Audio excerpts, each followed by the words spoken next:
maintenant les vices cachés. Le vice caché, c'est lorsqu'on vous livre un bien qui est bien la chose que vous avez achetée, mais qu'elle est affectée d'un défaut qui en altère son usage. Soit ce défaut rend la chose totalement impropre à l'usage auquel on la destinait, soit le défaut diminue tellement la possibilité d'usage qu'on n'aurait pas acquis l'objet ou qu'on ne l'aurait pas acquis à ce prix-là si on avait connu ce défaut. Les vices cachés sont donc les défauts de la chose vendue qui n'apparaissent pas à son examen, contrairement aux défauts de conformité. Et pour en identifier l'origine, souvent, il va falloir recourir à une expertise. Alors, ont ainsi considéré, je vous donne des exemples, été considérés comme des vices cachés, la présence de termites qui ont provoqué des dégâts tels que leur antériorité à la vente de l'immeuble est établie, l'incapacité d'un logiciel à passer l'an 2000, la décoloration des moquettes d'un hôtel, ça arrive notamment aussi pour des particuliers sur tout ce qui est tissu d'ameublement. Vous avez souvent des décolorations qui sont un peu trop rapides dès lors que les tissus sont soumis à la lumière du soleil. C'est considéré comme des vices cachés. L'explosion d'une bouteille de boisson gazeuse après élimination des autres causes possibles, ça a été considéré comme un vice caché. L'état irréparable d'un piano acheté d'occasion dans une vente aux enchères alors qu'il était présenté comme en état de servir. Ou un virus informatique, par exemple, contenu dans une disquette vendue comme accessoire d'un journal. Le fondement juridique de l'action à garantie des vices cachés, c'est l'article 1600, les articles 1641 et suivants du Code civil, qui dispose que le vendeur est tenu de la garantie à raison des vices cachés, des défauts cachés de la chose vendue, qui la rendent impropre à son usage, ou qui diminuent tellement cet usage que l'acheteur ne l'aurait pas acquise ou n'en aurait pas donné, ou n'en aurait donné qu'à moindre prix s'il les avait connus. Donc ça, c'est ce qu'on a vu déjà en termes de définition du vice caché. Le vendeur n'est pas tenu des vices apparents et dont l'acheteur a pu se convaincre lui-même, ce qui ne signifie pas qu'il n'existe pas de recours en cas de vice apparent, mais qu'il faut alors agir sur le fondement du défaut de conformité. Le vendeur est tenu des vices cachés quand même il ne les aurait pas connus, à moins que dans ce cas, il n'ait stipulé qu'il ne sera obligé à aucune garantie. Et il est effectivement possible de limiter contractuellement la garantie des vices cachés, et je vais y revenir. La prescription maintenant, en termes de vices cachés, je vous l'ai invoqué tout à l'heure, en termes de défaut de conformité, on a 5 ans pour demander un remplacement ou une nullité de la vente à partir de la vente. En termes de vices cachés, le délai est de 2 ans. Alors, il n'est pas de 2 ans à côté de la vente, il est de 2 ans à compter de la découverte du vice. 3 précisions importantes. Le vice caché est exclusif d'autres actions destinées à annuler une vente. Donc, c'est là qu'effectivement, il y a beaucoup de consommateurs qui se trouvent prescrits pour avoir laissé passer les 2 ans, notamment en termes d'achat de véhicules d'occasion, parce que vous pouvez avoir une panne, 2 pannes, 3 pannes, ne pas forcément considérer à la première panne qu'il y a un vice caché, et en conséquence laisser courir un délai de prescription qui va être finalement 2 ans assez rapidement acquis. Avant de effectivement vous interroger sur la question de savoir si c'est un vice caché ou pas, ce délai de 2 ans, il aura couru dès la première panne.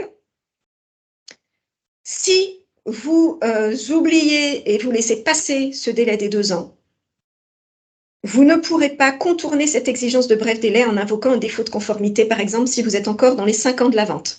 L'action en vice caché, elle est exclusive d'une autre action en résolution de la vente. Si vous répondez aux conditions du vice caché, vous n'avez que 2 ans à compter de la découverte du vice pour effectivement engager une action en résolution de la vente. Or, la distinction vice caché et défaut de conformité, elle n'est pas toujours évidente. Elle est évidente si le défaut de conformité provient d'un défaut de quantité ou d'un défaut de nature. Dans ce cas-là, il est facile à identifier. Mais si le défaut de la chose vendue affecte sa qualité, la différence entre défaut de conformité et vice caché peut être beaucoup plus difficile à identifier. Donc, il faut faire effectivement attention à ce délai des 2 ans. Dans son rapport de la Cour de cassation de 1994, effectivement, la Cour de cassation a proposé une synthèse pour différencier défaut de conformité et vice caché, qui continue encore aujourd'hui à être retenu par les tribunaux. Le vice caché, ça a un aspect pathologique susceptible d'évolution, alors que la non-conformité, elle est statique et elle provient du fait patent que la chose n'est pas celle qu'on a désirée. Le vice caché, il est la plupart du temps accidentel, alors que la non-conformité existe dès l'origine de la chose.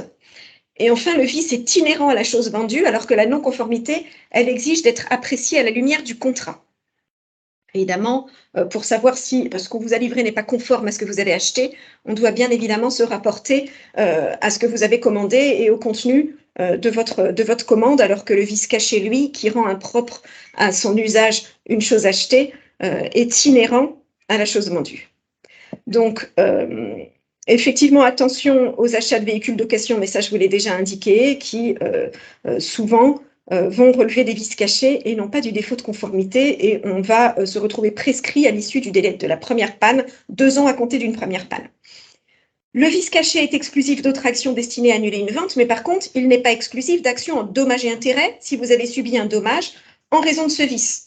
Dans ce cas, par contre, vous disposez de 10 ans pour engager la responsabilité du professionnel vendeur et pour solliciter des dommages et intérêts sur le fondement de l'article 1231.1 du Code civil et sur l'obligation de sécurité du vendeur professionnel. Par exemple, à titre d'exemple, un motocycliste qui avait acheté des lunettes prétendument incassables, qui se sont cassées après un choc avec un oiseau, lui causant la perte d'un œil. Compte tenu des expertises amiables qui ont été organisées par les assurances, il avait laissé passer le délai de 2 ans avant de poursuivre le fabricant. Le fabricant a invoqué une prescription à défaut pour le motocycliste d'avoir agi dans les 2 ans de la découverte du vice caché. La Cour de cassation a retenu la responsabilité du fabricant sur le fondement de son obligation de sécurité. L'utilisateur avait donc 10 ans pour faire réparer les dommages. Donc, on n'est effectivement pas dans l'action elle-même de résolution de la vente ou de remplacement ou de réparation du bien, mais on est sur les dommages et intérêts qui peuvent être demandés en raison d'un dommage qui aurait été subi des suites de ce vice caché. Vous avez des exemples notamment sur les dommages corporels qui ont été causés par l'implosion d'un fusil après usage d'une cartouche surcompressée, de réparation suite à des dégâts causés à un immeuble par l'implosion d'un poste de télévision, ou encore des dommages causés par une enveloppe non digestible d'un comprimé médicamenteux qui avait entraîné une appendicite aiguë. Donc ça, des exemples de jurisprudence. Troisième précision importante. La garantie des vices cachés, c'est une disposition supplétive. C'est ce que j'ai indiqué tout à l'heure. C'est supplétif de la volonté des parties, c'est-à-dire que les parties peuvent l'aménager. On peut étendre la garantie des vices cachés, donc considérer qu'elle va s'appliquer sur un délai qui va être supérieur à 2 ans. On peut la restreindre et on peut carrément l'exclure. On peut l'exclure, alors avec la précision que ça n'est pas possible entre professionnels et particuliers. On ne peut jamais l'exclure entre professionnels et particuliers, on peut l'étendre, excusez-moi, mais on ne peut pas la restreindre, on ne peut jamais être plus défavorable que la loi lorsqu'on est dans une vente entre professionnels et particuliers. Mais par contre, entre professionnels, vous pouvez exclure la garantie des vices cachés, et plus intéressant pour vous, entre particuliers. Donc attention dans les ventes entre particuliers. Les ventes de particulier à particulier, il est tout à fait possible de limiter à moins de 2 ans ou d'exclure totalement la garantie des vices cachés. Donc faites attention évidemment à vos contrats de vente entre particuliers, de bien lire les petits astérix qui vont avoir des renvois au dos de vos contrats de vente. La sanction en cas de vice caché. On est un peu toujours sur les mêmes finalement sanctions, que ce soit défaut de conformité, vice caché ou garantie légale de conformité. La restitution du bien et le remboursement si le vice interdit l'usage de la chose vendue, ou la réduction du prix si le vice en diminue l'usage ou la valeur mais n'interdit pas cet usage. Évidemment, c'est au choix de l'acheteur et pas du vendeur. Donc à vous de décider si vous souhaitez conserver un bien qui est atteint d'un vice, mais moyennant une réduction du prix, ou si vous préférez effectivement restituer totalement le bien et vous faire rembourser intégralement la chose vendue. Et la possibilité de dommages et intérêts en cas de mauvaise foi du vendeur, c'est-à-dire s'il connaissait ou qu'il ne pouvait pas ignorer le défaut.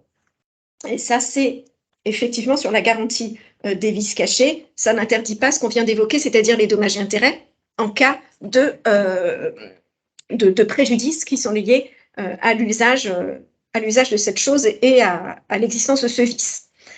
Alors, il peut être une difficulté sur la gravité du vice, c'est-à-dire pour savoir si ce vice interdit ou pas l'usage de la chose, ou pour savoir s'il en diminue simplement l'usage et puis avec quelle importance il va en diminuer l'usage pour effectivement se mettre d'accord sur une diminution du prix.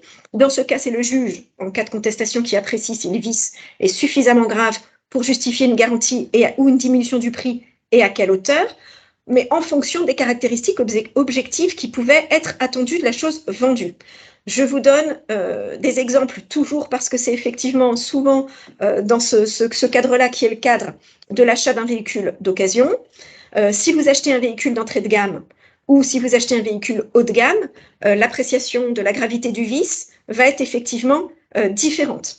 De la même manière, entre un véhicule de collection ou un véhicule de tourisme qui est destiné à parcourir beaucoup de kilomètres, on ne va pas apprécier le vice de manière égale.